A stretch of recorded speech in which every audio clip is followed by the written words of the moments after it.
네, 광고 말씀 먼저 드리겠습니다. 뒤에 헌금 봉투가 이렇게 준비되어 있으니까 특별 새벽 기도 기간에 하나님 앞에 특별한 기도 제목을 가지고 계신 분들, 또 특별한 감사가 있으신 분들은 꼭 기록하셔서 성함과 함께, 그래야 제가 그거 놓고 계속 기도할 수 있으니까 이렇게 헌금하시면 좋겠다, 그런 생각이 듭니다. 네, 하나님 말씀 성령에 감동되어 보시겠습니까? 성령에 감동되어 보시겠습니까? 라는 제목으로 하나님 말씀 증거하도록 하겠습니다. 요한계시록 어제 첫 시간 우리 함께 말씀 나눴고, 오늘 이제 두 번째 시간, 우리 특별 새벽 기도의 두 번째 날 하나님 말씀 증거할 터인데, 설교자가 그런 게 있어요. 뭐냐면 이렇게 말씀을 좀 들여다 봐야 되잖아요. 연구도 하고. 이게 묵시라는 건 그림 언어라고 그랬잖아요. 그러니까 예를 들어가지고 어제도 말씀드렸지만 8.15 그러면 이제 우리 한국 사람들은 가슴이 뜨거워지죠. 막 웅장해지는 게 있고, 2002년 월드컵 그러면 또 같은 느낌이 있지 않습니까? 근데 외국 사람들은 모르잖아요. 그럼 역사적인 배경도 다 설명해 줘야 되고, 그게 무슨 의미가 있는지도, 또 역사적인 맥락도 알아야 되고. 그러니까 우리가 좀 약간 그런 게 좀 있죠. 왜냐하면 요한계시록이 그래서 좀 어려워지는 거예요.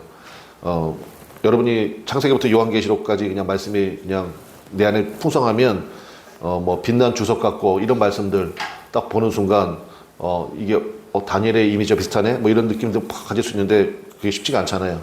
그러니까 제가 그거를 이제 고생을 해야 되죠. 고생을 해서 여러분이 잘 알 수 있도록. 제가 이런 얘기를 왜 하느냐? 그러니까 저를 위해서 기도해달라, 그 얘기를 하는 거예요, 지금. 내가 설교 준비하느라고 굉장히 애를 쓰고 있다. 알아봐 달라는 얘기는 아니고, 위해서 기도해 좀 해주십사.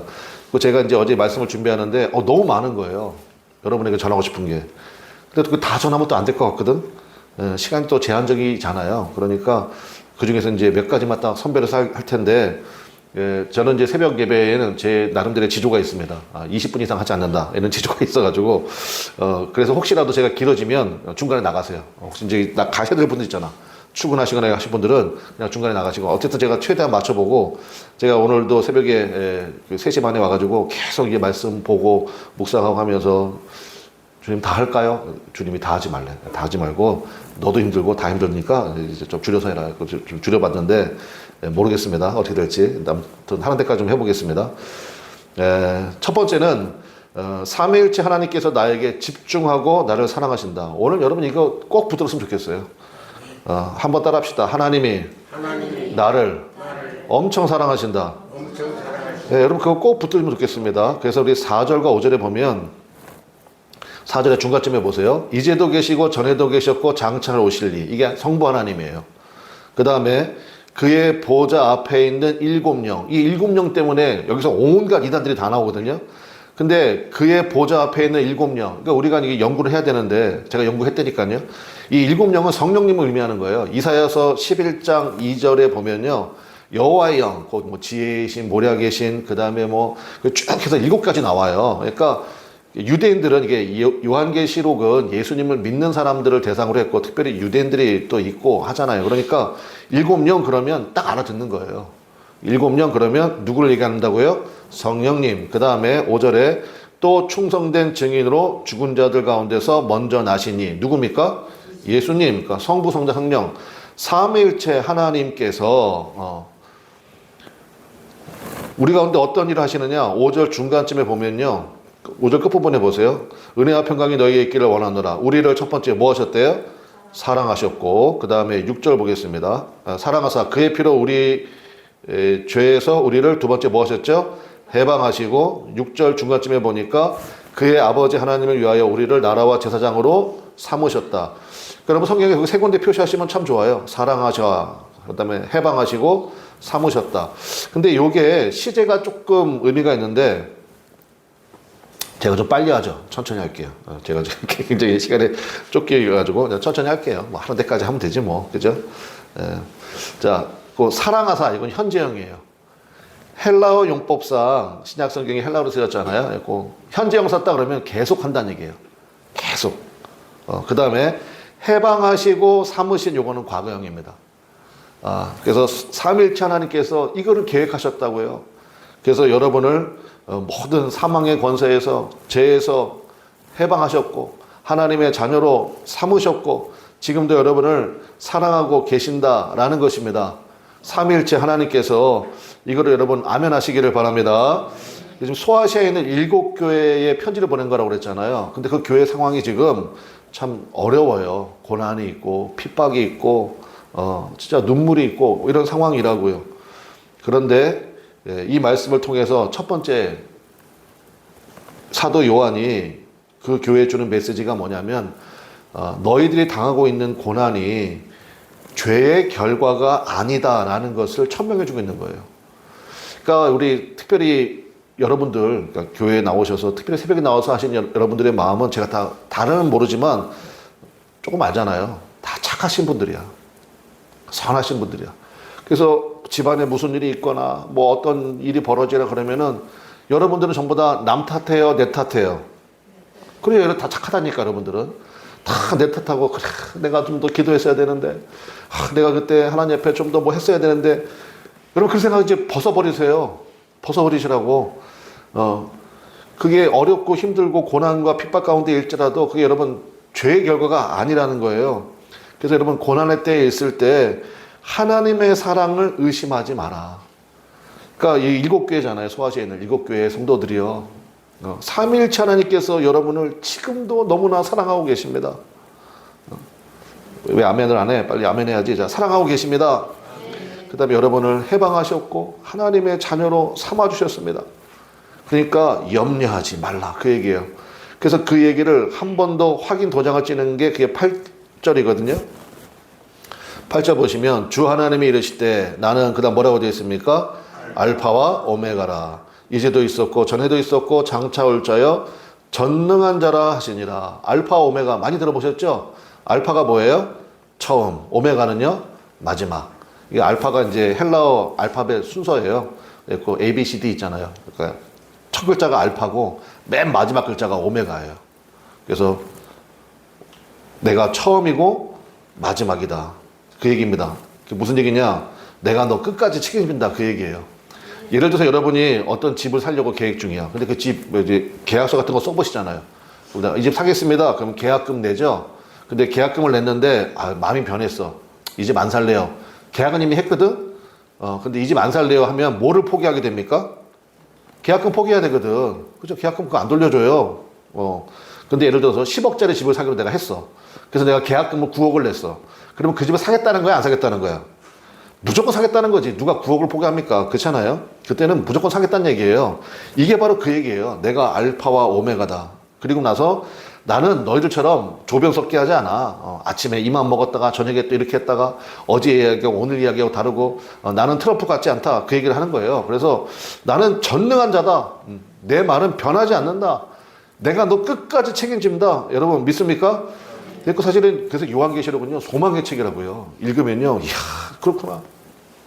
이야 하나님 나를 이렇게 사랑해 주시는구나. 하나님 나를 끝까지 책임져 주시는구나. 그래서 여러분 안심하시기를 주님의 이름으로 간절히 축원합니다. 그래서 우리가 해야 될 것은 뭐냐면, 그러니까 하나님이 나를 이렇게 책임져 주시고 인도해 주시고 사랑해 주시니까 그러면 나는 뭐 놀고 먹고 땡이냐? 그게 아니고 하나님의 나라와 제사장으로 삼으셨다는 말씀이 있잖아요. 6절에 보니까 그의 아버지 하나님을 위하여 우리를 나라와 제사장으로 삼으셨다. 그러니까 하나님의 나라라는 것은 뭐냐? 그러니까 우리가 죽어서 가는 천당 그게 아니고요. 지금 이 땅 가운데 하나님의 다스리심을 받으라는 얘기입니다. 하나님의 다스리심을 받으라는 거예요. 그래서 마태복음에 보면 그걸 다 천국으로 번역해 놔가지고 우리가 오해가 많은데, 원래는 하나님의 왕국이라고 읽어야 된다고 그랬죠. 바실레이아 투 세우, 하나님의 왕국, 하나님의 통치가 임하는 나라. 사실 그렇게 써놔야 정확한 거예요. 천국 그러니까 하늘 천자의 나라 국자잖아요. 그러니까 하나님 나라, 죽어서 가는 나라, 그게 아니라고요. 그래서 여러분, 여러분의 모든 것에 있어서, 예를 들면 여러분의 재정에 있어서, 여러분의 시간 사용에 있어서, 여러분의 모든 관계에 있어서, 여러분의 자녀 교육에 있어서 여러분의 개똥 철학 다 벗어버리고 여러분 하나님의 다스리심을 받으시기를 주님의 이름으로 간절히 축원합니다. 그래서 우리가 말씀 알아야죠. 이 말씀에 원리가 있는 거잖아요. 이 말씀대로 하는 거예요. 주님께서 책임지시고 인도하신다고 했으니까. 그래서 하나님의 다스리심을 받는 것, 이거 해야 되고요, 우리가. 두 번째는 제사장의 역할이 있다는 것입니다. 제사장은 뭐 하는 겁니까? 구약에는 하나님의 종이 크게 두 부류입니다. 선지자가 있고 제사장이 있다 그랬죠. 선지자는 무섭습니다. 왜냐 하나님 편에서 백성을 향해 외치거든요. 그러니까 선지자는요 마지막 선지자가 세례 요한이라고 그러잖아요. 광야에 혼자 거하시면서 그냥 낙타 털옷 그냥 거칠거칠한 거 입고 음식도 그냥 아주 극소량만 드시면서 그러니까 참 부담돼. 근데 제사장은 그게 아니에요. 제사장은 우리 편에서 하나님을 향하는 거거든요. 그러니까 우리가 이거 하라는 거예요. 근데 많은 분들이 선지자 역할을 하려고 그래. 저 사람은 뭐가 문제인가 그거 살펴보고 맨날 그거 정죄하고 판단하고 그거 하지 말라는 거예요. 우리 한번 따라 합시다. 나는 제사장입니다. 제사장은 뭐라고 그랬어요? 우리 편에서 하나님께 나가는 거랬죠. 그러니까 제사장의 역할은 뭐냐? 치유하고 회복시키고 연결시키는 일이에요. 하나님께서 왜 바리새인들, 서기관들 하나님 말씀을 철저히 공부하고 하나님 말씀대로 살려고 애쓰는 그 사람들을 뭐 회칠한 무덤이다, 독사의 새끼들이라 그렇게 굉장히 막 책망하셨습니까? 그 사람들은 하나님 말씀 알아요. 근데 그 말씀을 가지고 선지자 역할만 하는 거예요. 넌 이거 잘못했잖아. 이거 잘못했잖아. 맨날 그거 지적질만 하는 거예요. 그거 아니라는 거예요, 예수님이. 제사장 역할을 하는 거예요. 제사장 역할. 그래서 변호사가 중요한 거 아니에요. 똑같은 법이라도 변호사는 내 편이잖아요. 어떻게 해서든지 그것을 풀어주고 세워주고 건져주는 방향으로 나가잖아요. 그래서 보혜사가 바로 그 뜻이라고 그랬죠. 파라클레토스, 나의 변호인이라고요. 변호인.